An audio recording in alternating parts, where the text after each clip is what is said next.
A friend of mine, she is asking me within you Muslims itself you have confusion. When you meet, you ask first. The question is whether you are a Wahhabi or a Sunni, whatever.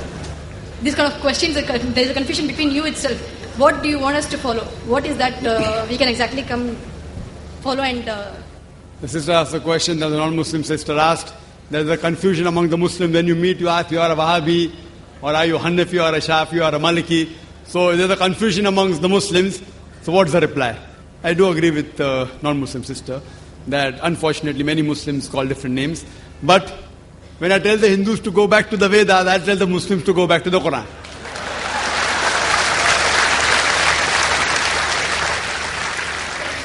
Allah says in the Quran, in Surah Al-Imran, chapter number 3, verse number 103, Allah says, وَاعْتَصِمُوا بِحَبْلِ اللَّهِ جَمِيعًا وَلَا تَفَرَّقُوا. Hold to the rope of Allah strongly and be not divided. We have to hold to the rope of Allah. The rope of Allah is the glorious Quran and the authentic Hadith.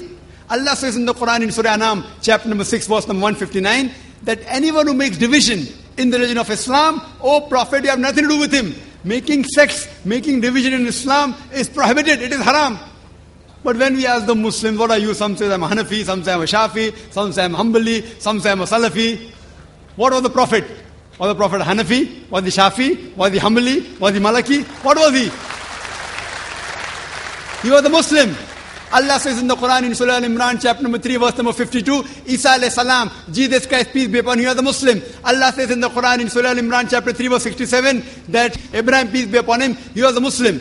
Allah says in the Quran, in Surah Fussilat, chapter number 41, verse number 33, وَمَنْ أَحْسَنُ قَالًا مِمَّنْ دَعَا إِلَى اللَّهِ وَعَمِلَ صَالِحًا قَالَ إِنَّنِي مِنَ الْمُسْلِمِينَ. Who is better in speech than one who invites to the way of thy Lord, works righteousness, and says that I'm a Muslim? Our beloved Prophet Muhammad sallallahu alaihi wasallam was a Muslim. Allah has told us to call ourselves Muslim. There cannot be a better label than Muslim. See, all these four great Imams, Imam Abu Hanifa, Imam Shafi, Imam Ahmad ibn Hanbal, Imam Malik, may Allah be pleased with them all. They were great scholars. I love them. I respect them all. They were great scholars. But all these great scholars said, all these four Imams said, that if you find any of my fatwa which goes against Allah and His Rasul, then you throw my fatwa on the wall.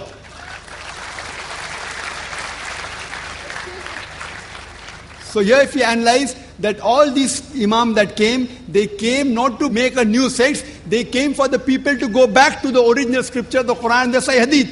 So what we have to realize, that I know there are people who say that it is in the Hadith in which the Prophet said there will be 73 sects. It's Hadith of Tirmidhi, it's a Sahih Hadith, Hadith number 171. The Prophet said there will be 73 sects. Prophet didn't say you should make. Prophet knew that even though Allah says don't make, you're bound to make.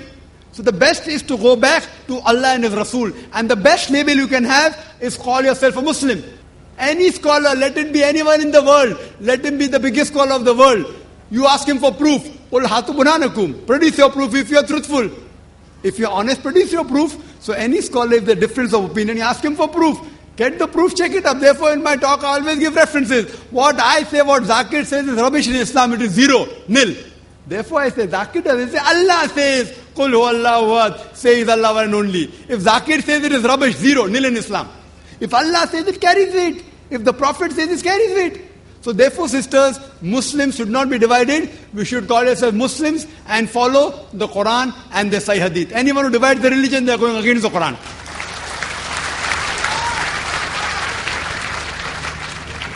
Yes, brother. Can you pose a question? Dr. Mahadevan, practicing medical practitioner. Day before yesterday, I attended Mr. Abdur Rahim Green's lecture. There was a question posed to him by a medical student. She asked about paradise. Those who practice Islam go to paradise and the rest of the people go to the hell. Is it the answer given by Mr. Abdur Rahim Green was not convincing? Can you please explain? Thank you. Brother, the question somebody asked Brother Abdur Rahim Green that those who practice Islam will go to paradise, those who don't practice Islam will go to hell. The answer wasn't convincing. I wasn't there. I'm sure Brother Abdur Rahim Green may have given a very convincing reply. Maybe you didn't understand certain of his points. I know him, he's a very good speaker, mashallah. But regarding the reply that will Muslim go to Jannah and non-Muslim go to hell, brother, the requirement go to Jannah is given in Surah Al-Asr. chapter number 103, verse number 1 to 3. It says, "Wal as inna insana fi khusr illa allazina amanu wa amilu salihati wa tawasaw bil haqqi wa tawasaw bis sabr." By the token of time, man is very in a state of loss, except those who have faith, those who have righteous deed, those who exhort people to truth, that is to dawah, and those who exhort people to patience and perseverance. The requirement for any human being to go to Jannah is 4 things: Iman, faith, what I discussed, pillars of Iman; righteous deed; exhorting people to truth; and exhorting people to patience and perseverance. If any one of these 4 is missing, under normal circumstances, you shall not go to Jannah. Only by calling yourself Abdullah, Muhammad, Sultan, Zakir will not take you to Jannah. Just by saying I am a Muslim, you will not go to Jannah. I said in my talk, Allah says in Surah Ankabut, chapter 29, verse number 2, just by saying you believe, just by saying I am a Mu'min, I am a Muslim, do you think you will go to Jannah? Allah will surely test you. So just by saying I am a Muslim, you will not go to Jannah. A person who practices Islam, Islam comes from the root word salam, which means peace. It also means submitting a will to God. A person who submits his will to God is called a Muslim. So a person who follows the religion or submitting his will to Almighty God is a Muslim. So anyone who submits his will to Almighty God, whatever his name may be, he will go to Jannah. So criteria to go to Jannah is having Iman. In all the pillars I mentioned, Almighty God is there. You have a messenger, about the hereafter, about his books, etc. Doing righteous deed and submitting a will to Almighty God. If you submit your will to Almighty God, in Arabic it is called as religion of Islam. But it doesn't mean that if you live in Pakistan or live in Saudi Arabia, you go to Jannah. No. All the people in Saudi Arabia, all in Pakistan, Allah alone knows whether they go to Jannah or not. The person who go to paradise, brother, is one who obeys the commandment of Almighty God. The person who obeys the commandment of Almighty God, and I discussed many in my talk, if you obey these commandments of Almighty God, just by name, calling yourself Muslim or Muhammad or Abdullah, that will not take you to Jannah. It is not compulsory to change your name. The name, Green, is not a Muslim name. So that doesn't mean you won't go to Jannah. We prayed to him that may the brother, inshallah, go, he has reverted. He was a Christian. So the name will not take you to Jannah, your deeds will take you. Believing, your deeds, exhorting people to truth, and exhorting people to patience and perseverance. If your deeds are right, if your Iman is right, and you exhort people to truth and patience and perseverance, inshallah, any human being, he shall go to Jannah. Hope that answers the question. May we have the next question from brother here? Your name and profession? I am Rajaji, first MA, New College. And my views are so controversial to him. So, but it is my duty to put my question. He has said that Krishna has married to 16,000 wives. And why can't a Muslim to marry 4 or 5 wives? This shows that you 2 religions are united in suppressing the human rights. You have said that you may say that women are so attractive, but it's a personal perspective. And if you find so, your views are corrupted and your mind is corrupted. The concept of beauty itself is also changing. Once Cleopatra was beautiful, but it is not so. Now Aishwarya Rai ranks first. And you are also suggested for the original text, but it creates only the fanatics and fundamentalists. When you are convinced to a particular religious ideology, you find no wrong in your crimes. That is the thing which happened in Gujarat, where 2,000 Muslims are murdered in the streets. No God has come, only communists and some Democrats' efforts were there. People are renouncing all the religious values. And for you like persons that it has come to as shock values. Religion is failed and not the people. So please allow the people to free and allow them to join their social movements like communist and Naxal Bari movements. That is. The brother, I believe, is a communist. He's asked a very good question. He's saying that if Hinduism allows and Krishna has married 16,108 wives and Islam allows, so Hinduism and Islam is joining in suppressing the women, according to you. According to him, brother, he's saying Cleopatra was beautiful, today she is not. Aishwarya Rai is number 1. For you, not for me. So what is beautiful for you may not be beautiful for me. I do agree with you. It is a perspective. I do agree with you. Aishwarya Rai may be number 1 for you, not for me. So we realize, brother, the concept of difference changes. And I gave the example. What is modest in America is not modest here. What is modest here is not modest in America. Who's to decide? I do agree with you. If you think that marrying more than one wife is suppressing the woman, who's going to take care of the millions of women? You? Who will take care? Will your communist movement take care? Allah, in the glorious Quran, gives you the solution to the problems of humankind. The solution doesn't go down your throat. I'm asking you a question today. There are millions and millions of women more than men. Who's going to take care of them? Who? Even if you give them charity every month, that charity will not be sufficient. See, man and woman have been made sexual by nature. Allah says in the Quran, in Surah Rum, chapter number 30, verse 21, Yes, put love and mercy between their hearts. I am a medical doctor. I am a medical doctor. A woman cannot remain virgin throughout her life. Cannot, it's not possible. What are you going to do? What will happen? They go to prostitution. What will a communism do for them? What is the solution? No solution. Allah gives the solution, our creator. The solution doesn't go down the throat. So the problem is, brother, the solution is that you give a better solution. Can you think of a better solution? In Islam, it's not compulsory to marry more than one wife. It's not compulsory to marry 4. I don't know of a single Indian Muslim who has got 4 wives. I don't know of any. There are other foreigners Muslim who have got. You have to realize, brother, this is the solution. Everyone cannot marry more than one woman. Everyone cannot. But certain men who can do justice between the wife, Allah has given them permission. If they can do justice, what is troubling you? I don't understand. Where are we suppressing them? We are uplifting them. The so-called modernity you're talking about in America, in the name of art and culture, what are they doing? They're degrading the woman. Your talk of women's liberalization is nothing but it is an exploitation of a body, degradation of honor and deprivation of a soul. The Western society claiming to uplift the woman have actually degraded her to a concubine, to a mistresses and society butterflies which are hidden behind the colorful skin of art and culture. In the name of art and culture, Aishwarya Rai. What is that? Modeling. Is it right? So the problem is, brother, you have to put your thinking right is important. We don't want to sell our daughters. We don't want to sell our mothers. If you want, you can do it. And the famous ad, I'm told, which I gave the example last time, of the BMW. Someone told me, very famous ad. You know BMW car? It's a very famous car. Youngsters go in competition with Mercedes. In the ad, there's a woman standing in a bikini in front of that. Test drive her now. Who, the girl or the car? What are you doing? In the name of communism, in the name of uplifting the women, you are selling your daughters, you are selling your mothers. We Muslims don't want to do it. We don't want to do it. In America, you can have mistresses, 5, 10, 20, no one can stop you. So in communism, having mistresses is allowed. Having more than one wife, you have to give her rights, you cannot ill-treat her, you have to give her honor, you have to give her property. That doesn't go down your throat. Who is degrading the woman, you or me?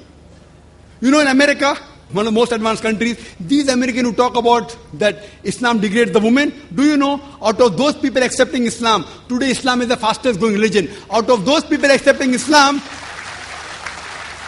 2/3 of the people are women. If Islam degrades the woman, then why are the American women accepting Islam? Why are the American men accepting Islam? Who forced Dr. Abu Amna Bilal to accept Islam? Who forced Brother Abdul Rahim Green to accept Islam? Who? If you see the women, 2/3 of the people are women. They are accepting Islam. Why? If Islam degrades the woman, why will they accept Islam? Because they know that Islam gives security to the woman. Islam uplifts the woman. That security may not go with your purpose of making money in art and culture. Like the politicians, they want to divide and rule. These people of art and culture talking about uplifting the woman, beauty contest, they're selling cosmetics. They make billions of dollars. You know that the beauty contest for what? In the name of beauty contest, they are making billions of dollars. So just because they want to make billions of dollars, many of them want to go and see. So if you realize, brother, we don't believe in exhibiting our women in front of public. We respect them, we love them, and we revere them. We don't want to degrade them.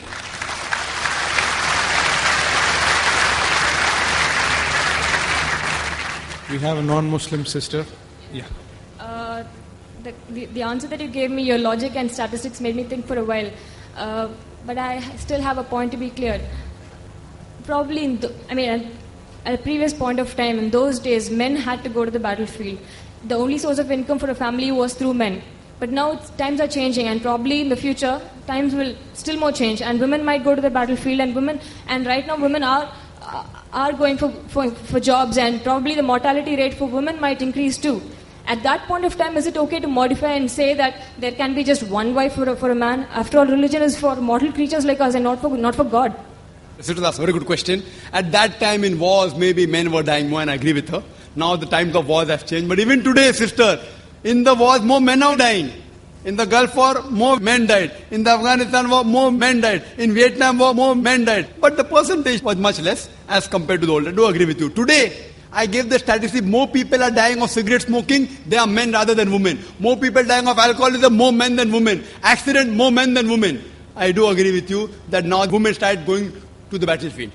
And in America, when I was there in USA, just a few years back, they started a women section. Women going, and the big section of women joining the military. Do you know the President of America at that time? It was Bill Clinton, I think Bill Clinton. He had to apologize in the parliament. 96 women were raped by the superior. He had to apologize in the parliament. Majority of the women that take part in this battlefield, they are raped by the superior. When you have shoulder to shoulder going to war, what will happen? See, this is statistics. Sister, this is statistics of America. The problem, I do agree with you. Sister, I do agree with your question. Your question are innocent because you don't know the statistics. Do you know the statistics? I do agree women are going for job. In America, do you know, in America, every day, according to the statistics of 1996, US Department of Justice, 2,713 women are being raped every day. Every 32 seconds, one woman is being raped. We are here in this auditorium for the past 3 hours. For the past 3 hours, more than 300 women may have been raped in US till the time I am here. Why? Islam is not against women working. Islam is not against women working, but it is the duty of the man to be the bread earner. They can work, but it should be a modest work. It should not be modeling, dancing, singing, or intermingling with the gents. Working is allowed, sister, but if you do those work which are immodest, there are high chances that you may be degraded, there may be immorality. Yes, sister, you have some comments? I'm not talking about any degrading the modesty of a woman kind of jobs. I'm talking about modest jobs, say driving itself. There are the number of women drivers in the world are increasing. What at one point of time, let's say of a hypothetical situation, at one point of time the number of women drivers in the world increase and the mortality rate of women increase. At that point of time, is it okay for us to accept a religion and say that a man can have just one wife? I'm not just talking about this particular aspect of any religion alone. Any aspect of religion. Is it okay to modify religion as times are changing? This is a very good question. That can we modify religion as times are changing? If the religion is not perfect, it requires a modification. If the religion is perfect, no modification is required. So if the religion has a problem, therefore I told you, point out a single fault. You are talking hypothetically. Hypothetically, after 100 years, if women start diving, if women die, if women population becomes less, if. Sister, our Creator Almighty God knows the future. You and I don't know. He knows the future. He said a man is permitted to have more than one wife. Not compulsory. Even if I agree with you. Even if I agree the women population becomes same. It's not compulsory for a Muslim to have more than one wife. I have got only one wife, sister. I have got one wife only and I am satisfied with her. I don't intend marrying more. There's no problem. If someone can do it, there's no problem at all. Want to marry, marry. Don't want to marry, don't marry. But if you marry, you should do justice between a wife. So sister, our Almighty God Creator, He knows about the future. Suppose doctor says don't have cyanide. But if the cyanide doesn't harm me and if I have it, hypothetical, the doctor knows. But a doctor is a human being, can make mistake. Almighty God is the biggest doctor of everything. He is the biggest doctor. He knows what is required for. Therefore I said point out a mistake now.